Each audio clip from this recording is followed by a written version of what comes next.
Ladies and gentlemen, what is up and welcome today to the October tier list update. Now, I think last month in the game has been a little bit more on the quiet side because, firstly, we haven't had kind of a big new piece of permanent content, stuff like Act 6.3, 6.4, Variant 4, and also the Abyss of Legends is, however, just around the corner. But this month, man, a little bit more on the quiet side, and also the champion changes to Old Man Logan and also Colossus the buffs have still not arrived. I think they're speculated to arrive at some point this month, but it could be tomorrow, it could be like a week, 2 weeks.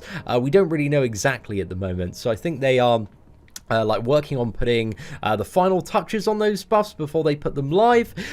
So yeah, today we just have 2 new additions and also 1 demotion to have a little bit of a chat about. So it's not kind of the biggest tier list mix-up ever. However, in today's video, we are going to talk a fair bit about Black Widow Clairvoyant and also Vision Arcus as well. But before we do that, I just want to shell out the standard tier list disclaimer that this is to be used as a very rough guide to what I personally believe are some of the best champions, the most valuable characters overall in the game, because there are so many different matchups, characters, modes of gameplay, nodes as well, and depending on all of these factors, a champion could be absolutely amazing or just a little bit rubbish. So just use it for what it is, a rough guide. And if you are kind of ranking up a champion, definitely kind of look into particular rank up and gameplay videos and think about whether or not that champion is going to be the answer to the content that you're trying to tackle.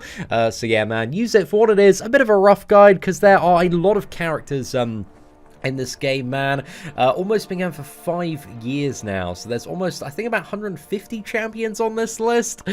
So yeah, man, rough guide is rough. That is the point, ladies and gentlemen. But the key here, we have stars next to a champion's name, indicates that a character has a large benefit from their awakened ability. The kind of muscle icon there indicates that a champion has a large benefit from a high signature level there. The kind of love emoji with another person indicates that champion has a large benefit from synergies. Then the blue up arrow indicates that champion needs fights in order to ramp up and access their full potential. And finally, the person doing a handstand indicates that there is a high skill cap required to that champion. So that's a character, if you want to get the most out of that character, you need to look into some videos and practice. So that's kind of a rough key to kind of help you identify the value in various champions kind of across the board. So now that we got those super fun reminders out the way, let's have a little bit of a chat about Black Widow Clairvoyant, who is the first addition to the tier list today, going straight into the gold tier. Now, Black Widow Clairvoyant can be immune to bleed, poison, or incinerate depending on her stance. So if a matchup has one of these debuffs, she can be a really good counter. She's quite versatile in terms of what she can deal with as well, being a triple immunities champion, but also does have a little bit of a drawback that she can only be immune to one of these buffs at any single time there, and she works really well with the suicide masteries, because any matchup you start off in the bleed immune stance, so you're immediately immune to the bleed, and if you shift to the plague stance, the poison stance, then you can get rid of the poison as well. So in one combo, you can get rid of the poison. So yeah, you just get rid of those debuffs very easily. And kind of deeper into the fight or deeper into the quest, you can also regenerate quite a lot using the special too, and that's further enhanced by the suicide masteries. So yeah, she works really well with those, man. Very popular amongst a lot of endgame players at the moment. I know Legacy certainly does love his Clairvoyant. Also, regardless of her stance, the special 2 inflicts a 10-second buff immunity on the opponent, so this prevents them from getting buffs for the duration, but also when they would gain buffs, it gives her clairvoyance charges, and these can be used to nullify buffs on contact. So she has a very strong ability to nullify. Overall, in terms of nullify, I still do prefer Symbiote Supreme, just because Symbiote Supreme is insane that you can just strip off all of the buffs of the special 3, but also the fact that you can layer up all the staggers via his hits and also his passive ability via the signature ability. I kind of like Symbiote Supreme a little bit more for buff scenarios, but Black Widow Clairvoyant is awesome for dealing with buff heavy matchups as well. So she's very good for those. Also, she has access to a strong regeneration via her Curse of Blood stance and special 2, access to a good power steal via the Curse of Plague, which is the poison stance and special 2, and she has access to Some very decent burst damage with the, what is it, the Curse of Hellfire and Special 2 there. So depending on your curse, like the Special 2 does different stuff, but all of those can be useful in various matchups. And also, I think one of the best parts about Black Widow is she doesn't really need her Awakened ability, because it's a very nice to have. It's a bit of a niche for like the majority of matchups, but it has its uses. It essentially allows you with the Special 3 Death Touch to cheat death if you were to die while you have that active, so you do need to gain like clairvoyance charges in order to get duration out of that. But yeah, it's not bad to have, but like even unawakened, she's got all of the stuff that makes her a really desirable champion. So, you know, I love a good champion that doesn't need to be awakened, that you can just get from a crystal and be really, really excited about. So yeah, that's very, very nice there. However, I do think she does have a few cons that, at least for me, have kind of kept her out of the Beyond God tier for now. I'm trying to be a little bit more conservative when it does come to my Beyond God tier placements. So I think, you know, she does have lower damage output than the majority of, like, endgame champions. And she can feel like a bit of a noodle without Suicide Masteries and also Mystic Dispersion. She also can't be immune to 2 of the same debuff at any single time. So matchups where you're kind of taking multiple debuffs, you know, she can be really, really gimped or just not a viable option for those matchups there. But also in some matchups where you're dealing with a particular debuff, you're potentially like locked into a single stance. So if you're fighting like a biohazard node, you're taking like a load of bleed damage there, you want to stay in the stance where you are going to be immune to bleed. So it means you can't go into the Plague stance and like access the Power Steal, or you can't go into the Hellfire stance to access the damage there. So her utility can somewhat be limiting in certain matchups and scenarios. But overall, man, I really like Black Widow. I think she's a really, really good addition to the game. And yeah, a great champion to have if you do run the Suicide Masteries. So yeah, overall, man, I think she's a very, very solid God tier champion. Maybe I think time will tell whether or not she's going to get that Beyond God tier promotion, but maybe there is a little bit of potential there. But yeah, we're going to have to wait and see on that one. Then next up, we got the second new edition of this month, Vision Arcus. And I think Vision is overall a decent enough addition, but this character I think could have been like a lot better than he actually is.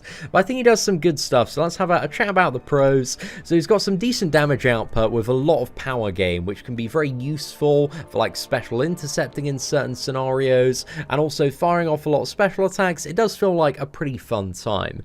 He can also shut down robots with his armor shatter mechanic, although this is a little bit more annoying to get than Medusa's. And also if you do have the Vision synergy with like Vision Age of Ultron or Vision Classic, then this allows him to shut down like any tech champion with a metal tag. So champions like Mysterio, Iron Man Infinity War, and Red Skull, you can shut down their ability accuracy and also their power gain as well. So I think he's going to have some like interesting uses in future content, like just for that synergy, man. So you know, it's not a bad one there. He's also a pretty solid evade counter with Cold Snap, so as long as you can armor break the opponent and apply Cold Snap, then the opponent cannot evade. So this is a really, really nice thing for the champion to have. It does make him you know, one of the better evade counters in the game, but certainly not too bad. But any scenario where there's like debuff immunity, like this isn't going to work. So you know, that's a little bit limiting as well. Now, next up on Alliance War Defense, this champion is basically like a bit more of an annoying version than Hyperion. His power gain's a little bit stronger, and also you've got the armor breaks and Cold Snap to deal with, and the Special 2 is a little bit more tricky to evade. So Alliance War Defense, even though this list is offense or not defense, I think he's going to be like an annoying addition there, which is super, super fun. But any Mystic champion with a strong Nullify can really shut this man down. So, you know, there are counters out there. And then the final thing is that he's another champion, very much like Black Widow, doesn't really need to be awakened. However, the awakened ability is a nice little bonus because it gives him a chance based on the signature level, and when you've got him fully maxed out, this is a guaranteed chance to shrug off a non-damaging debuff. So matchups like the Invisible Woman can immediately clear like that invisible debuff she puts on you to kind of make her visible again. So again, he's got a little bit of utility with the awakened ability, but again, you are going to need like max signature level to get the reliability off that one. So yeah, it's not super great unless you want to invest a lot in this man, but hey, maybe that's going to be useful for some matchups in the future as well. Then we have the cons of Vision Arcus. So overall, this dude is like very much in the shadow of a lot of the god tier, beyond god tier cosmic champions, and a lot of the characters up the top can just do like stuff that he does like a fair bit better, and also more stuff on top of that. This champion also has no immunities whatsoever, so he doesn't even have like a poison immunity there, or cold snap immunity, incinerate immunity, so that makes him very, very lacking in a lot of gameplay modes. He also has no utility aside from the evade counter, and also the ability to shut down robots there, and his armor shatter has actually been gimped to not function as an armor break for opponents like Killmonger and Emma Frost and Kabam. They've acknowledged this publicly. I don't know why they gave Vision Arcus like a worse armor shatter. It's kind of really confusing.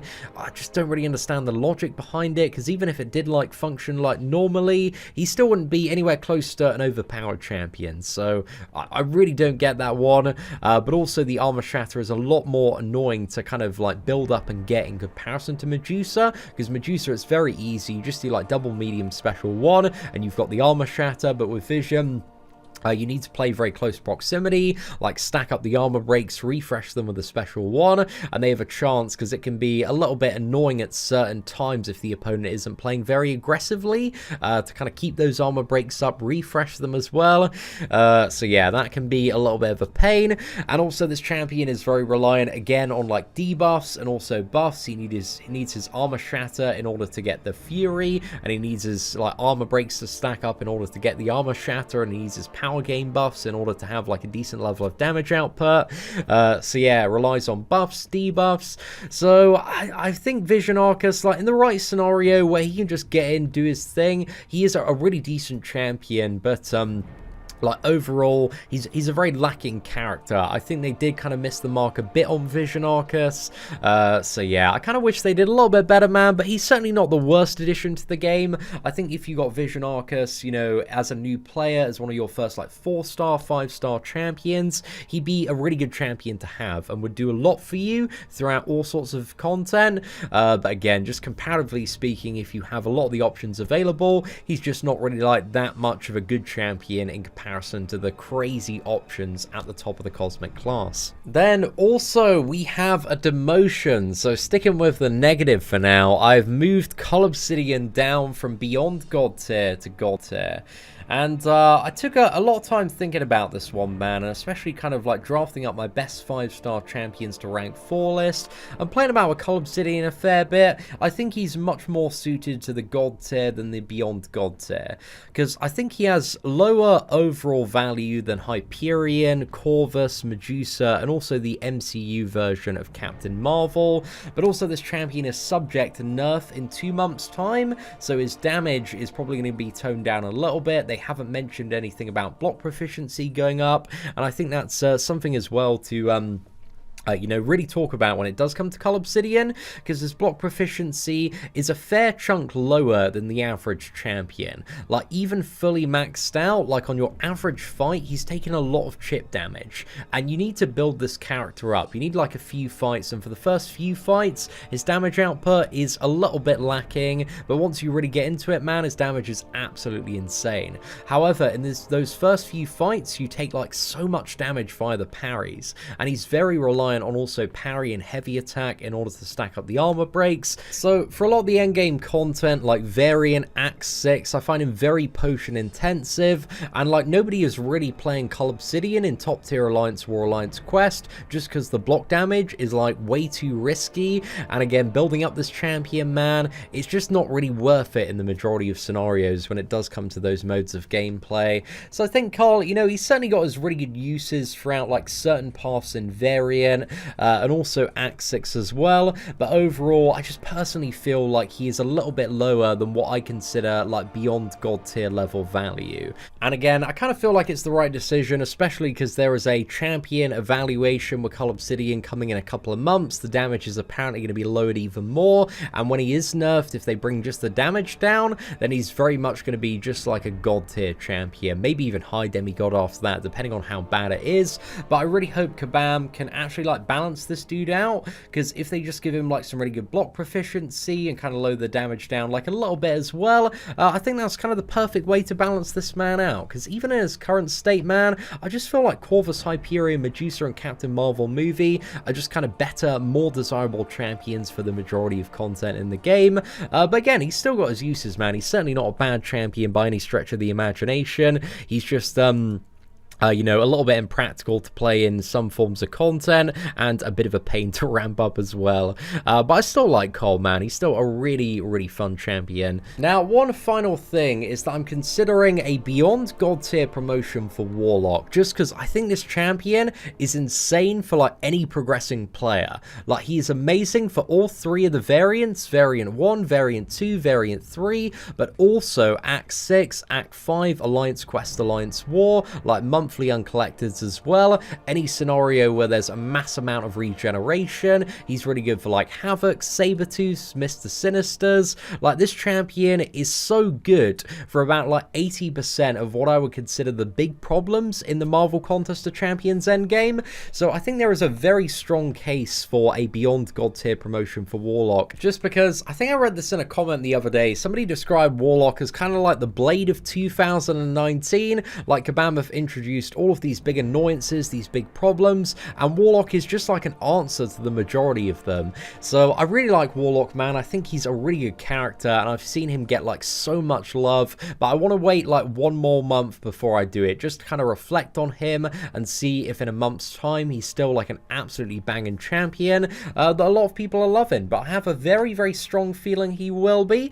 But anyway, ladies and gentlemen, that is it for the end of today's tier list update video. If you did enjoy it, please do smash that like button. That'd be greatly appreciated. Aside from that, thank you very much for watching. Take care, and I hope that you have an absolutely fantastic day.